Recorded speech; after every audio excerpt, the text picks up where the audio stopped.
For centuries, you have been told to love your neighbor as yourself, and for centuries, you have struggled, failed, and felt guilty about that struggle. You tried harder, you gave more, you smiled when you wanted to weep, and still, something felt hollow, incomplete, as though the commandment itself was accusing you of falling short. But what if the failure was never yours? What if the instruction was never about behavior at all, never about being kinder, more generous, more patient with difficult people? What if everything you were taught about this verse pointed you in the exact opposite direction from its true meaning? Joel Goldsmith spent decades uncovering what the mystics always knew, that this teaching is not a moral command. It is a revelation about the nature of identity itself. It is not asking you to perform love. It is revealing that love, at its deepest level, is what you already are, and what your neighbor already is, beneath every mask and wound. The transformation begins not when you try harder to love. It begins when you stop seeing your neighbor as separate from the source that lives in you. That shift, quiet, internal, revolutionary, is what this teaching was always pointing toward. And today, you will finally understand it completely. Open any gospel, any sacred text, and you will find the same hidden thread running beneath the words. The world you see is not the world that is. What appears as conflict, separation, need, and suffering is a layer, real to the senses, but not ultimate in spirit. The mystic does not deny the appearance. The mystic sees through it. Joel Goldsmith was precise about this. He taught that the human mind interprets everything through the lens of duality, good and evil, self and other, worthy and unworthy. And it is this lens, not reality itself, that creates the experience of separation. When you look at your neighbor through that lens, you see a stranger, sometimes an enemy, rarely a self. But consciousness, awakened, still, and centered in its source, does not see that way. It recognizes the same life appearing in different forms. It perceives the one presence wearing many faces. This is not poetic language. This is a practical shift in perception that changes how you relate to every person you encounter. When you begin to see your neighbor not as someone to be tolerated or helped out of duty, but as another expression of the same infinite life that breathes in you, the commandment stops being a burden. It becomes the most natural thing in the world. Here is where most teachings stop short. They tell you to see the good in others. They encourage you to practice compassion. They suggest gratitude lists and loving-kindness meditations. And while none of that is wrong, Goldsmith pointed to something far more radical, something that does not begin with the other person at all. It begins with yourself, not your personality, not your history, not your fears or achievements or reputation. It begins with your true self, the self that was never born into limitation, never wounded by circumstance, never separate from its divine source. That self does not need to practice love. That self is love, in its essential nature. This is what the commandment assumes you already know when it says, as yourself. It is not comparing the amount of love you give to others with the love you extend to yourself in some emotional balance. It is pointing to identity. Love your neighbor as, meaning from the same place, the same source, the same recognition, as the self that you truly are in spirit. When you misunderstand yourself, you misunderstand the entire teaching. You try to love from your personality, and personality always runs dry. It gets tired, resentful, and depleted. But spirit never runs dry, and spirit is what you are. So here is the revelation that changes everything, the one Goldsmith returned to again and again throughout his life and ministry. There is only one self, not one category of self, not one philosophy of self, but one living, breathing, infinite self that expresses as every being you will ever encounter. What you call you and what you call your neighbor are not two separate entities learning to cooperate. They are two expressions of one undivided life. This is not Eastern philosophy borrowed for comfort. This is the hidden core of the mystical Christian tradition, the thread that runs through Paul's letters, through the Gospel of John, through every authentic contemplative who ever went deep enough to find the truth beneath doctrine. We are members of one body. That is not metaphor. That is ontology. When you love your neighbor as yourself from this understanding, you are not performing an act of charity. You are recognizing a fact of being. You are seeing clearly what has always been true. And that recognition, sustained, practiced, deepened over weeks and months, transforms not only how you relate to others, but how others respond to you, how circumstances shift around you, and how peace begins to replace the chronic tension of separation. This is the foundation. Everything that follows builds on it. There was a woman, call her Margaret, who came to Goldsmith's teachings after years of exhausting herself in service. She volunteered, she gave, she showed up for everyone who needed her. And yet her relationships felt transactional, her energy perpetually drained, her heart quietly resentful beneath all the goodness she performed. She was loving her neighbor. She was just doing it from completely the wrong place. When she encountered the teaching on identity, that her neighbor was not a separate being requiring her limited emotional resources, but another face of the same infinite life, something in her quietly broke open. Not dramatically, not overnight. Over weeks of sitting with that truth in stillness, her giving began to change. It came from a different place. It cost her nothing because it flowed from abundance rather than depletion. Within a few months, the relationships around her shifted. Not because people changed, because her perception changed. She stopped seeing needy strangers and started recognizing familiar light. Her neighbor had not become more lovable. She had become more awake. And that awakening did not ask her to give more. It simply showed her that what she was giving from had no bottom, no limit, no exhaustion point. That is the promise of this teaching, lived honestly and practiced consistently over time. Consider a man named Thomas, who carried decades of bitterness toward his brother. The wound was real. Betrayal, financial harm, broken trust. He had tried forgiveness the conventional way, decided to forgive, announced it, waited to feel it. The feeling never fully came. The resentment lingered beneath polished words. He wondered if he was spiritually defective. Goldsmith's approach reframed everything. Forgiveness, in the mystical sense, is not an emotional achievement. It is a perceptual correction. You are not deciding that what happened was acceptable. You are withdrawing your gaze from the human personality, with all its failures and wounds, and placing it on the spiritual identity that underlies that personality. You are seeing past the mask to the truth. Thomas began practicing what Goldsmith called impersonalization, the discipline of refusing to assign permanent identity to the errors of another, not excusing the error, not pretending it did not happen, but recognizing that the deepest truth of his brother was not the wound he inflicted. That practice took months. It was not linear.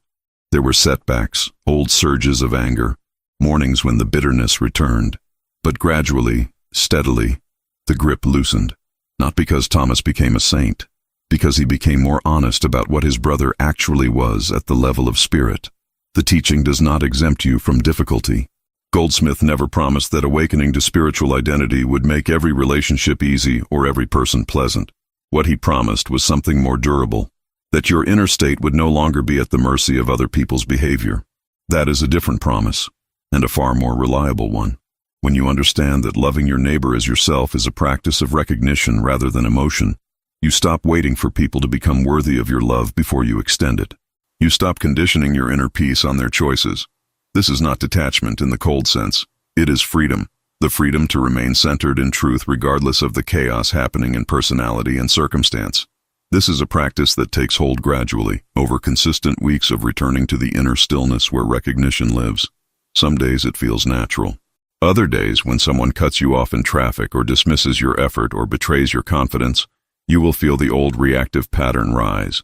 That is not failure. That is the practice presenting itself as a real situation requiring real application. Goldsmith said the greatest spiritual classroom is not the meditation cushion. It is the difficult person standing right in front of you, asking without words whether you truly believe what you say you believe. You may be wondering, how do I actually do this? How do I shift perception in a real moment with a real person who is genuinely difficult? The practice Goldsmith prescribed is not complicated, but it demands consistency. Before or during an interaction with someone who challenges you, you return inward, just for a moment, to the recognition. The life in me is the life in them. One source, one presence, expressing differently. You do not say this to the person. You do not announce a spiritual perspective. You hold it silently as an interior knowing. And in that silence, something shifts. Not always visibly, not always immediately, but consistently over time. The energy between you changes. The interaction opens.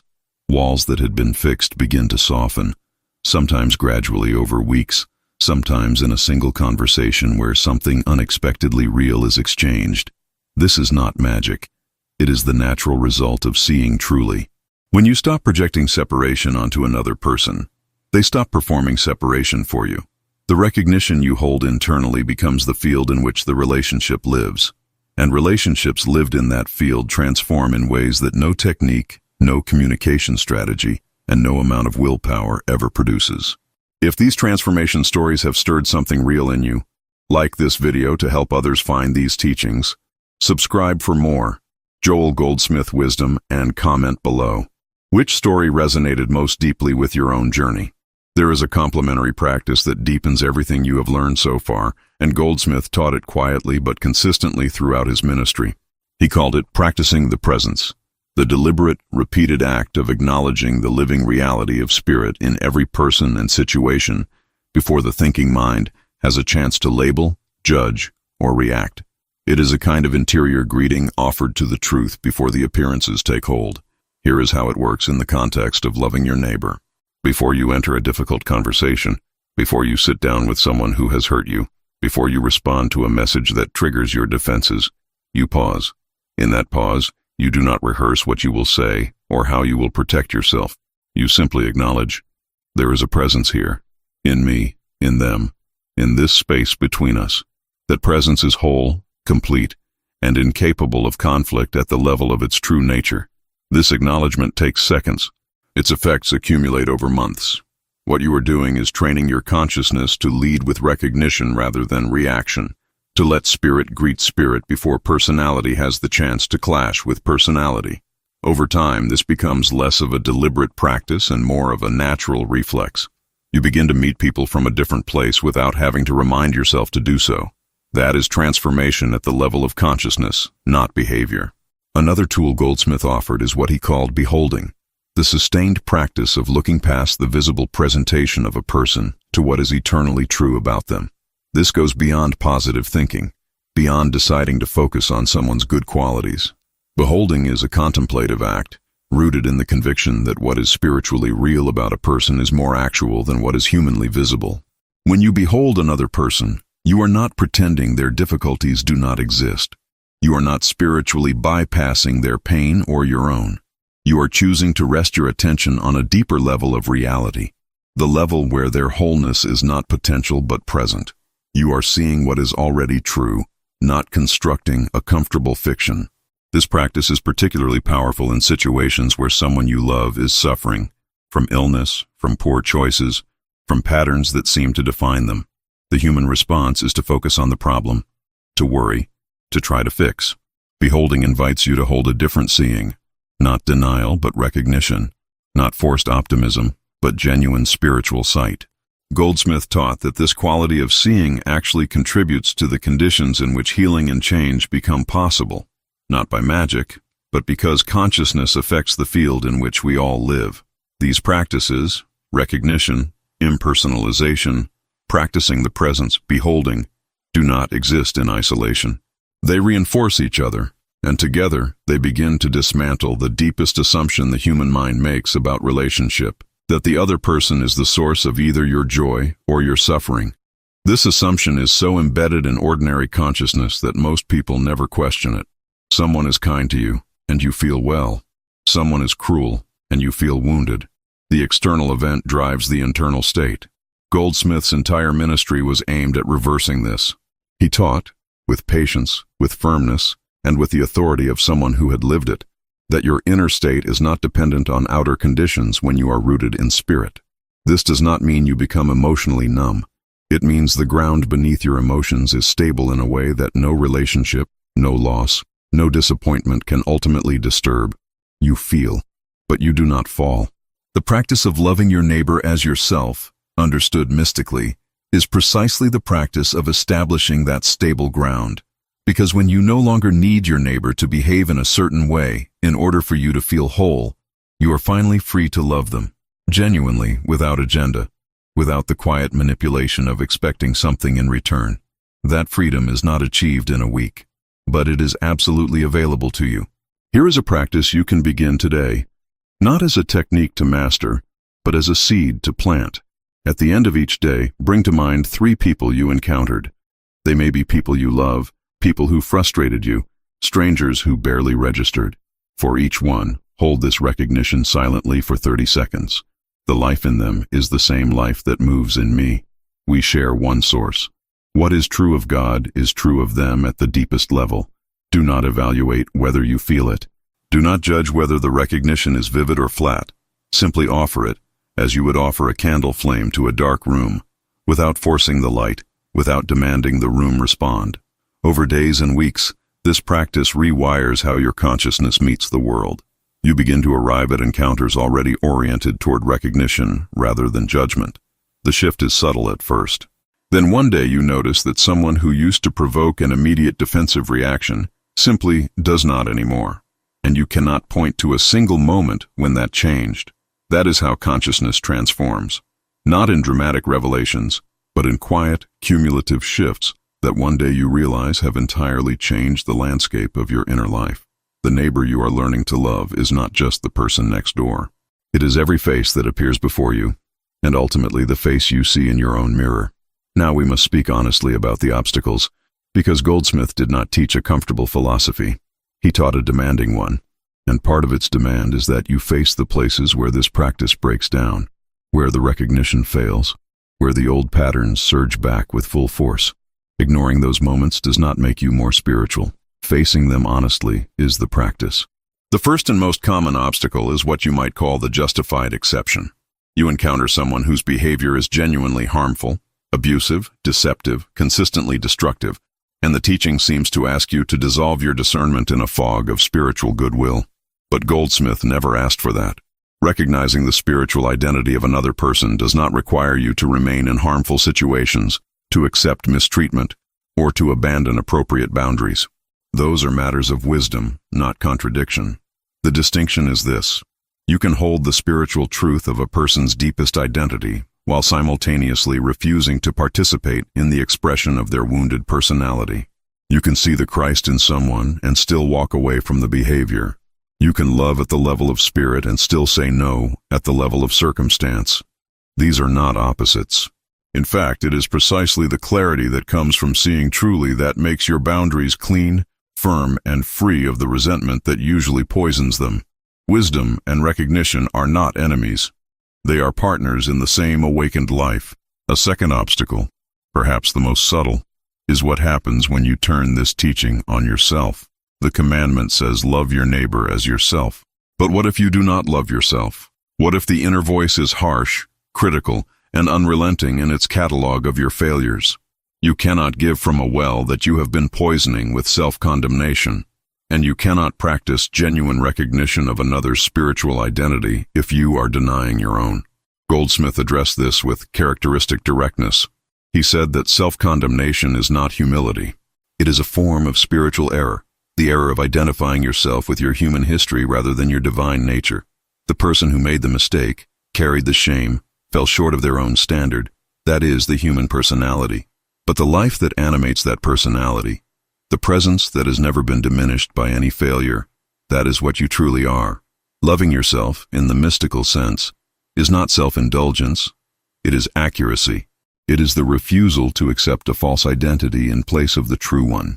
And this practice of accurate self-seeing is not separate from the practice of loving your neighbor. It is identical to it. The same recognition you are learning to extend outward must first be rooted inward. You cannot sustain what you have not first established in yourself. This is why the commandment is structured exactly as it is. The foundation is always the truth of your own being.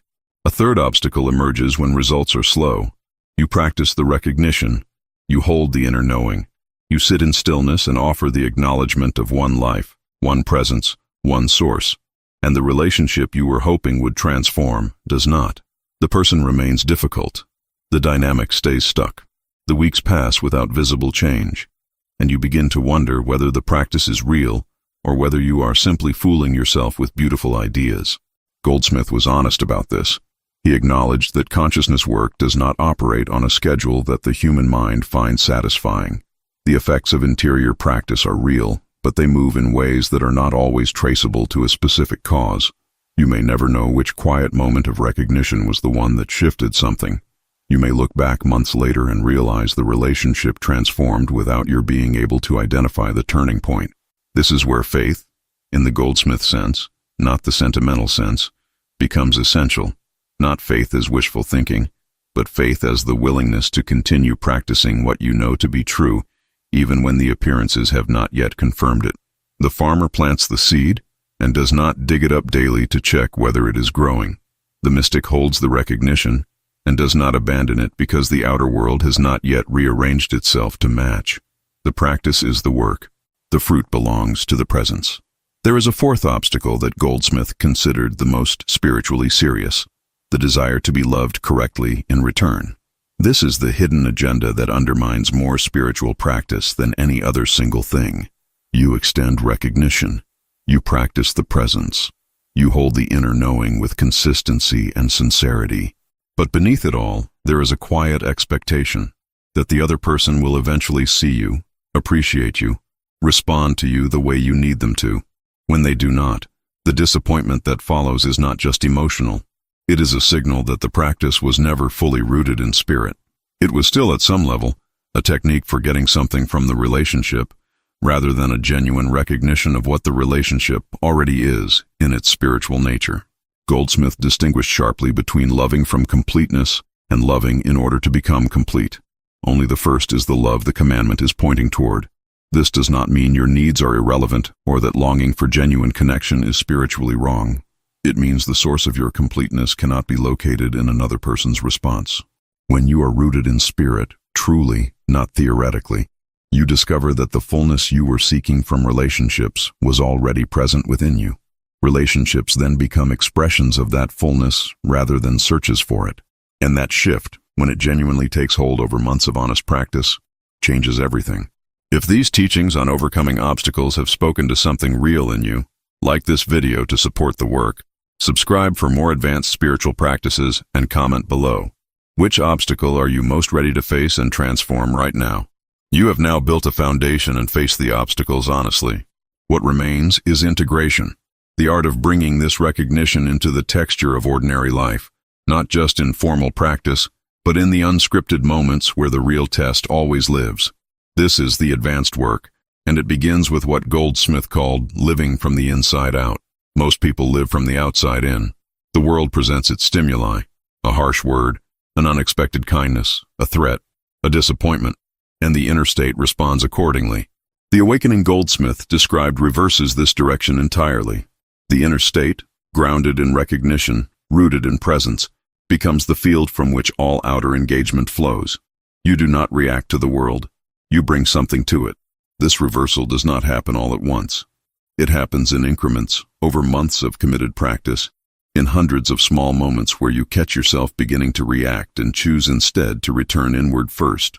Return to the recognition. Return to the presence. Then respond.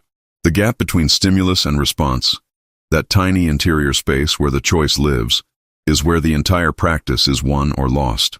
Learning to inhabit that space consistently is the advanced work of mystical Christianity that Goldsmith gave his life to demonstrating. It is available to you. Not tomorrow, not when you are more spiritually advanced. Right now, in the life you are actually living. One of the most practical places to apply this teaching is in close relationships, the ones where the stakes are highest and the patterns are most entrenched. Marriage, family, deep friendship. These are the relationships where our wounds most readily activate, where our need for the other person to be different is most acute, and where the practice of loving as yourself meets its most rigorous test. Goldsmith offered a specific practice for intimate relationships that might surprise you with its simplicity. He suggested that each day, before engaging with your closest people, you spend a few quiet moments holding them in the recognition of their spiritual completeness, not their potential completeness, not what they could be if they changed, but their actual completeness as an expression of the one infinite life right now. You are not pretending their human struggles do not exist. You are choosing which level of reality leads your relationship that day. Over weeks and months of this practice, couples have reported a softening in old conflicts, not because the issues disappeared, but because the field in which they were being held changed. Parents practicing this with challenging children have found unexpected openings in communication. Friends have discovered a depth in long-standing relationships that familiarity had buried. None of these outcomes are guaranteed. But all of them become possible when you consistently lead with spiritual recognition, rather than human expectation. The workplace is another classroom where this teaching meets its test, under conditions that are often far less forgiving than personal relationships. The colleague who takes credit for your work. The manager whose style triggers your deepest insecurities. The team dynamic that feels competitive, draining, and fundamentally unsafe. These are not situations that spiritual practice makes comfortable, but they are situations that spiritual practice makes navigable in ways that purely strategic thinking cannot. When you enter a professionally difficult situation carrying the inner recognition, the life in them is the same life in me. You do not become passive. You do not surrender your legitimate interests or fail to advocate for yourself. What changes is the energy from which your engagement comes. Instead of defending a threatened self against a threatening other, you are engaging as one expression of life encountering another. The interaction is the same. The interior posture is entirely different, and that posture, held consistently, changes outcomes. Goldsmith noted that people who carry this recognition into professional environments often find, over time, that they attract collaboration rather than competition, trust rather than suspicion. This is not because they became more strategic. It is because consciousness is contagious, not in a mystical, vague way, but in the practical sense that the field you carry into a room affects how people feel in your presence. You become someone people want to be around. Not because you performed likability, but because you stopped performing separation. There is one more dimension of this teaching that rarely gets discussed, and it is perhaps the most personally challenging of all. The practice of loving your neighbor as yourself must eventually extend to those you have never met, the strangers whose suffering you see in headlines, the communities whose circumstances feel distant from your own, the people whose choices or beliefs place them far outside your natural circle of care. This is where the teaching either becomes universal or quietly reveals that it was never truly rooted in spirit. Goldsmith was unambiguous here. The one life he pointed to does not stop at the boundaries of personal affection. It does not love only the lovable, only the familiar, only the suffering that presents itself in forms you recognize. If the self you are recognizing in your neighbor is truly infinite, then its expression includes every human being who has ever drawn breath, including those whose views offend you, whose behavior you find incomprehensible, whose lives seem entirely disconnected from yours.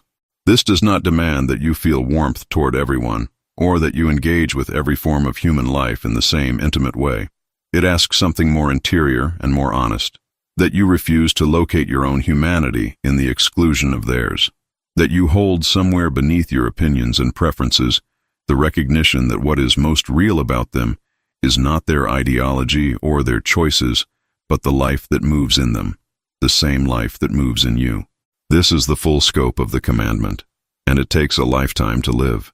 You are now approaching the completion of something, not the completion of a teaching that unfolds across a lifetime, but the completion of an understanding that changes the direction you walk from this moment forward.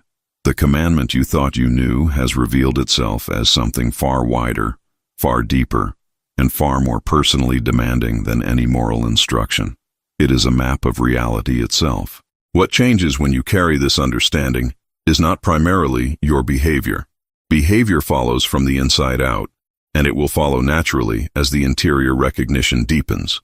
What changes first is your experience of being alive. The chronic low-level anxiety that comes from living as a separate self in a world full of threatening others begins to quiet. Not because the world becomes safer in any objective sense, but because the self that perceived threat in every difference has been replaced, gradually over months of practice, by a self that recognizes kin in every face. That recognition does not make you naive, it makes you free. And freedom, in Goldsmith's teaching, is not the freedom to do whatever you like. It is the freedom from the compulsion of fear, the freedom to engage fully with life, with all its difficulty and beauty, from a place that cannot be diminished by anything that happens in the outer world. That freedom is not a distant spiritual achievement. It is the natural result of practicing what you have learned here, honestly and consistently, starting today. Let us be honest about what this practice will cost you, because Goldsmith was always honest about this, even when the truth was uncomfortable. It will cost you the identity you built around being right and others being wrong. It will cost you the comfort of blame as an explanation for your suffering. It will cost you the familiar story in which you are the misunderstood one, the overlooked one, the one who was not loved well enough or seen clearly enough by the people who should have known better. None of those stories are entirely false. Real wounds happened. Real failures of love occurred. Real people fell short in real ways that left real marks. The practice is not asking you to erase that history or pretend it was acceptable. It is asking you to stop letting that history define the self that engages with the present moment. Your past is real, but your past is not you. Not the you that Goldsmith was pointing toward. Not the you that existed before the wound. Not the you that lives beneath every accumulated layer of protection and conclusion. To love your neighbor as yourself is ultimately to be willing to lay down the defended self, not in weakness, not in self-erasure, but in the profound courage of someone who has found something more stable, more real, and more alive than the small self that needed protecting. That willingness grows with practice. It cannot be forced or rushed, but it can be chosen today as a direction. There is a moment that comes in the practice. You cannot predict it and you cannot manufacture it, when the recognition stops being something you do and becomes something you are. When loving your neighbor as yourself is no longer a spiritual discipline, you apply to difficult situations, but the natural lens through which you meet everything. Goldsmith described this as the moment when the human mind yields to the Christ mind, when the separate, defended, calculating self steps back and what moves through you is the life that has always been there, waiting beneath the noise. This moment does not eliminate human experience. You still feel emotion, still navigate complexity, still face loss and disappointment, and the ordinary difficulties of being alive in a body, in a world that does not always cooperate. But you meet those experiences differently. There is a quality of okayness beneath everything. Not the forced okayness of someone pretending to be fine, but the genuine ease of someone who knows, at a level below argument, that they are held by something that does not change. That knowing is what the commandment was always offering. Not a rule to follow, but a reality to inhabit. Not a performance of love, but a recognition of what love actually is. The fabric of being itself. The nature of the one life expressing through every soul you will ever encounter, including yours. Especially yours. Because until you know it in yourself, you cannot recognize it in the face of the stranger who is, in the deepest truth, no stranger at all. You came to this teaching perhaps expecting a new strategy for getting along better with difficult people. What you found instead is an invitation to a completely different understanding of what you are and what your neighbor is. An understanding that, if you carry it honestly into the weeks and months ahead, will not just improve your relationships, but transform the consciousness from which all your relationships flow. Joel Goldsmith gave his life to this, not to a doctrine, not to a denomination, not to a system of rules, to the living recognition that love is not something we produce or perform. It is what we are when we stop pretending to be less. It is the ground of being itself, expressing as every face, every voice, every soul that crosses your path. Your neighbor is not your burden. Your neighbor is your mirror. And what is reflected back when you look with the eyes of spirit is the same life that has been looking out through your eyes from the very beginning. Begin today, not perfectly, not with complete understanding. Begin with the willingness to pause before reacting and offer the silent recognition. The life in them is the life in me. That pause, practiced across hundreds of ordinary moments, becomes a new way of being. And that new way of being is precisely what this ancient commandment was always asking of you. Not more sacrifice, but more sight. Not harder effort, but deeper truth. If your understanding of this teaching has expanded today, like this video to help others find this wisdom, subscribe for more transformative Joel Goldsmith teachings, and comment, "I am transformed," to declare that your journey into genuine love has truly begun.